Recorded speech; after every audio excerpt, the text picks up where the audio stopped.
अस्सलाम वालेकुम। आज की वीडियो में हम कोरियन स्टाइल शॉल बनाना सीखेंगे। बहुत ही आसानी से ये शॉल बन जाती है। इस शॉल को कैरी करना बहुत ही आसान है। पहनी हुई ये बहुत ही एलिगेंट लुक देती है। मेरे पास जो शॉल है वो डबल साइडेड है और बनाने के बाद आप इसको दोनों तरफ से वेयर कर सकते हैं। तो चलें आपको भी ये शॉल बनाना सिखाते हैं। अगर आपके पास घर में कोई भी पुरानी शॉल पड़ी तो आप उसका रीयूज करके एक नई लुक क्रिएट कर सकते हैं। तो चलें वीडियो को स्टार्ट करते हैं। अगर आप चाहें तो मार्केट से नई शॉल परचेज करके भी ये लुक क्रिएट कर सकते हैं। मैं जिस शॉल को यूज़ कर रही हूँ वो डबल साइडेड है, दोनों तरफ से उसको वेयर किया जा सकता है।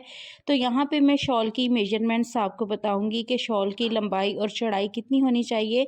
ये जो आपको मैं मेजरमेंट्स दूंगी मीडियम से एक्सेल साइज़ तक ये मेजरमेंट्स जो हैं वो ईजीली चल जाएंगी। अगर आप स्मॉल मीडियम एक्सेल साइज़ बनाना चाहते हैं तो आप इस मेजरमेंट्स के साथ बना सकते हैं। तो शॉल को आपने इस तरह से डबल फोल्ड करके बिछा लेना है। अब हम इसको कटिंग करने के लिए मार्किंग करेंगे। तो यहाँ पे देखें शॉल को मैंने डबल फोल्ड कर लिया है, सारी साइड्स की इक्वल होनी चाहिए। अब बंद वाली साइड से हम मेजरमेंट्स लेंगे। तो यहाँ से देखें इंच टेप को आपने रखना है और लंबाई में इसकी जो हमने मार्किंग करनी है वो टोटल हमने मार्किंग 26 इंचज़ लेनी है। तो 26 इंचज़ जो है वो मीडियम से लार्ज साइज़ तक के लिए भी इनफ होगा, स्मॉल साइज़ वाले भी इसको वेयर कर सकते हैं। अब नीचे से जो हमारे पास इसकी मेजरमेंट्स बच रही हैं वो 10 इंचज़ हैं। अब आगे की तरफ जो हमने मार्किंग करनी है वो हमने अपनी कलाई के साइज़ की करनी है। तो कलाई का साइज़ आपने यहाँ से नहीं लेना क्योंकि यहाँ से हमारी कलाई का साइज़ जो है वो तंग होता है। आपने जब भी अपनी कलाई का साइज़ लेना है तो इस हिस्से से लेना है क्योंकि यहाँ से हमारे जो हाथ होते हैं उनका साइज़ हमारी कलाई की निस्बत थोड़ा ज़्यादा होता है। तो क्योंकि फैब्रिक हाथों से गुजर के जाना होता है तो आपने हमेशा अपने हाथ के राउंड में जितना आपका साइज़ आएगा उसके अकॉर्डिंग ही मेजरमेंट्स लेनी है। तो मेरा 9 इंचज़ आ रहा है, इसमें हम 2 इंचज़ जो है वो लूजिंग डालेंगे। तो यहाँ पे हम 11 इंचज़ पे मार्किंग करेंगे। 11 इंचज़ पे मार्किंग करने के बाद यहाँ पे हमने देखें 26 इंचज़ लिया था, तो ये वाला हमारा जो साइज़ है ये भी 26 इंचज़ होना चाहिए। डबल फोल्ड करने के बाद मेरी शॉल की लंबाई जो है वो 2 गज़ है और चौड़ाई में हमारी शॉल जो है वो 29 इंचज़ है।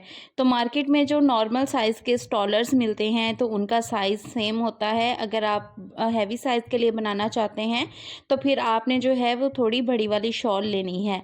अब यहाँ पे जो हमने मार्किंग की है उसका हमने एक बॉक्स बना लेना है। तो कोई भी आप स्केल ले लीजिए, उसके साथ इस तरह से सीधी लाइन ड्रॉ कर लीजिए। अब ये जो हमने बॉक्स बनाया है इसकी हमने कटिंग करनी है। तो आपने एक चीज़ दोबारा से मैं रिपीट कर दूं, 26 लंबाई ली है, उसके बाद कलाई का साइज़ लेना है। यहाँ से दोनों साइजेस हमारे 10 इंचज़ हैं। अब हम इस फैब्रिक को कटिंग कर लेंगे। कटिंग करके आपने इस फैब्रिक को सेपरेट कर लेना है, लेकिन इस फैब्रिक को आपने बिल्कुल भी वेस्ट नहीं करना।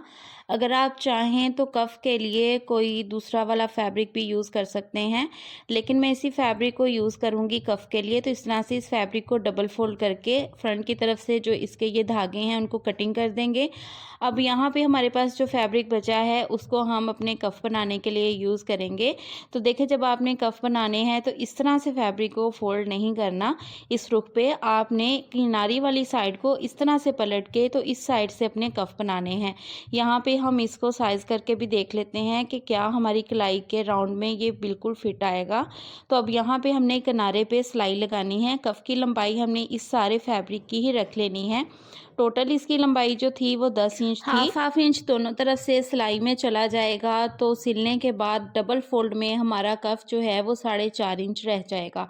अब यहाँ पे डबल फोल्ड करके फैब्रिक को आपने सिलाई लगा लेनी है। यहाँ पे देखें मैंने इसका जो ब्लैक वाली साइड है वो अंदर की तरफ रखी है और यहाँ पे हम इसको सिलाई लगा के इसको बंद कर लेंगे। तो पूरे फैब्रिक पे हमने सिलाई इस तरह से ये देखें लगा ली है। सिलाई लगाने के बाद आपने इसकी ये जो सिलाई है उसको आपस में इस तरह से मैच करके तो फैब्रिक को पलट लेना है क्योंकि हमने इस कफ को डबल लगाना है इस तरह से।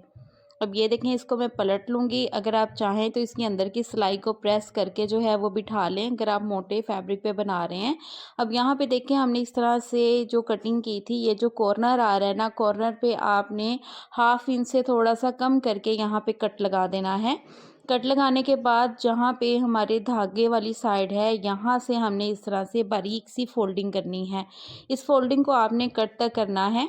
तो तो यहाँ पे देखें दोनों तरफ से हम अपने फैब्रिक की फोल्डिंग कर लेंगे। इसी दौरान अगर आप मेरे चैनल पे न्यू हैं, चैनल को सब्सक्राइब कर लें और बेल आइकन को प्रेस करके नोटिफिकेशंस को ऑल पे सेलेक्ट कर लें, ताकि इसी तरह की बहुत इन्फॉर्मेटिव वीडियोस मेरे चैनल पे अपलोड होती रहती हैं और उनका नोटिफिकेशन जो है वो आपको मिलता रहे। अगर आप स्टिचिंग सीखना चाहते हैं तो मेरे चैनल पे विजिट कीजिए। Basic to professional stitching classes मैंने अपने चैनल पे अपलोड की हैं, जिनको वॉच करने के बाद आप इस काबिल ज़रूर हो जाएंगे कि घर बैठे अपने ड्रेसेस खुद स्टिच कर सकें। तो यहाँ पे देखें हमने दूसरी साइड पे भी बारीक सी फोल्डिंग करके सिलाई लगा ली है। बहुत ज़्यादा चौड़ाई में आपने इस फोल्डिंग को नहीं करना, वो बिल्कुल भी अच्छी लुक नहीं देगी। तो सिलाई को आपने जो है वो एंड से लॉक कर लेना है। अब यहाँ पे देखें सिलाई हमने लगा ली है। सिलाई लगाने के बाद अब इस हिस्से पे हमने अपना कफ अटैच करना है। तो कफ को हम दो तरीके से अटैच कर सकते हैं। अगर तो आपकी शॉल सिंगल साइडेड है तो फिर आप जो है वो इस तरह से डबल कफ को ही अपनी शॉल के साथ सिल लें। लेकिन अगर आपकी शॉल जो है वो डबल साइडेड है तो फिर आप गुम सिलाई से अपने कफ को लगाएं। कफ को जब आपने लगाना है तो शॉल की तरफ कफ को रखना है और ये जो सिलाई आ रही है इसको बिल्कुल इस किनारे पे रखना है और राउंड में इस तरह से कफ को फैब्रिक के साथ सिलाई कर देना है। तो आपकी शॉल जो है वो रेडी हो जाएगी। और अगर आपकी डबल साइडेड शॉल है तो मैं इसको जो है कफ को गुम सिलाई के साथ लगाऊंगी, ताकि हम दोनों साइडों से अपनी शॉल को वेयर कर सकें। तो उसका तरीका ये है कि हम कफ को इस तरह से डबल फोल्ड किया हुआ था, इसको हम खोल के सिंगल साइड पे कर लेंगे। सिंगल साइड करने के बाद अब कफ को हम यहाँ पे देखें कॉर्नर के साथ मैच करके रखेंगे और राउंड में इसको स्टिच करेंगे। तो यहाँ पे देखें मैं इसको राउंड में स्टिच कर रही हूँ। बिल्कुल कॉर्नर पे आपने इसको रखना है और इस तरह से राउंड में स्टिच कर देना है। अभी आपने कफ की जस्ट एक साइड ही फैब्रिक के साथ इस तरह से स्टिच करनी है और इसका कॉर्नर आपने अच्छे से बंद करना है। एंडिंग जहाँ से हमारी शॉल की होगी उसको अच्छे से कवर करना है। तो यहाँ पे देखिए हमने एक साइड से कफ को लगा लिया है। अब इसको हमने कफ को पलट के जो है वो बाहर की तरफ निकाल लेना है। यहाँ से देखिए इसकी एंडिंग आपने बहुत अच्छे से बनानी है, क्योंकि ये वूल की शॉल है। अगर इसकी एंडिंग आपने परफेक्ट नहीं बनाई तो फिर इसके धागे जो हैं वो बाहर की तरफ निकलेंगे। अब ये जो हमारा कफ है इसको हमने ये देखिए इसकी उल्टी साइड जो है वो पलट के ऊपर की तरफ कर लेनी है। तो यहाँ से देखिए मैं कफ को पकड़ के तो बाहर की साइड पे पलटा लूँगी और इसको अब हमने गुम सिलाई के साथ स्टिच करना है। तो उसके लिए ये जो सिलाई इसके मिड में आ रही है, तो यहाँ से देखिए हमने थोड़ा सा फैब्रिक जो है वो अंदर की तरफ फोल्ड करना है और ये मिड पे जहाँ सिलाई आ रही है वहाँ पे चौक के साथ मार्किंग कर लेंगे। अब इस फोल्डिंग वाले हिस्से को हमने इस मार्किंग वाले हिस्से के साथ इस तरह से मैच करके रखना है और अब इसको हमने जो है वो हैंड स्टिच करना है। यहाँ पे हमने सिलाई नहीं लगानी। तो इस तरह से सारे कफ को आपने पलट लेना है और इक्वली आपने इसको जो है वो हैंड स्टिच कर लेना है। तो यहाँ पे देखें मैं भी इसको जो है वो हैंड स्टिच कर रही हूँ। आपने छोटे छोटे से हैंड स्टिच के स्टिचेस उठाने हैं, बहुत ज़्यादा बड़े बड़े स्टिच नहीं लेने। तो यहाँ पे देखिए हमने पूरे कफ को राउंड में इस तरह से स्टिच कर लेना है। तो स्टिच करने के बाद यहाँ देखिए हमारी शॉल जो है वो कंप्लीट हो चुकी है बहुत ही खूबसूरत तरीके से। तो डबल साइडेड शॉल थी और इसको हमने इस तरह से रेडी किया है कि अब हम इसको दोनों तरफ से वेयर कर सकेंगे।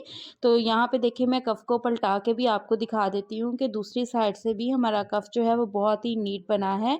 तो जिस तरफ से चाहें आप इस शॉल को वेयर कर सकते हैं। आई होप कि आपको ये मेरा आइडिया जो है वो अच्छा लगा होगा। तो इस शॉल को वेयर कैसे करते हैं नेक्स्ट वीडियो के एंड पे ये भी आपको जो है वो हम दिखाएंगे।